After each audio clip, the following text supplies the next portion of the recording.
Which of these figures is different from the others? What is the odd one out quiz and how is it solved?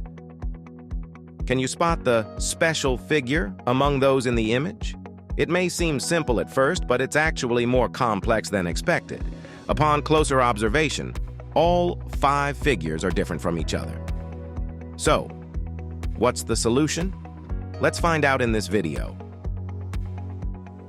At first glance, the question seems easy and straightforward. The green figure is clearly different from the others.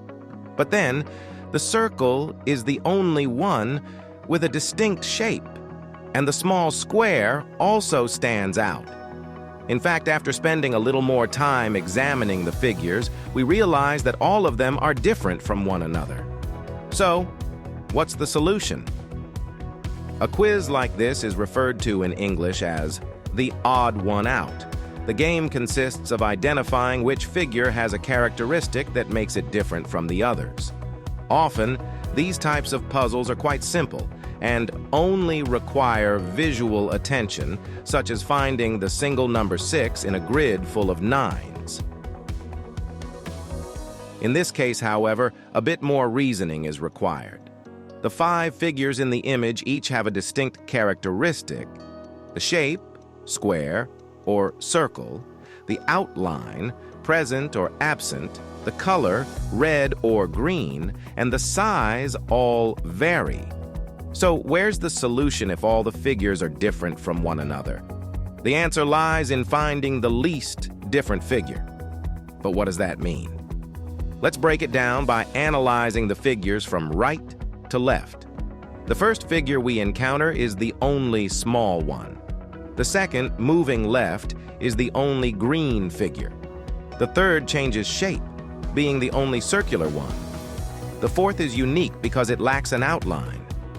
And what about the fifth figure, or the first one on the left? What's its unique feature? The answer is that it doesn't have one. And this lack of uniqueness is what makes it unique and different from the others. It may seem like a paradox, but in truth, this reasoning is more logical than it initially appears. The question was designed to mislead us, prompting us to instinctively search for obvious differences, such as the green figure, the smallest one, and so on. Instead, the solution required a shift in perspective. This type of reasoning is often referred to as lateral thinking. In this case, the task wasn't to identify uniqueness, but rather the absence of uniqueness. The special figure among these is the most ordinary one, the one that initially didn't grab our attention. If you enjoyed this video, give it a like and share it with your friends. Subscribe to the channel to stay updated on all our future videos.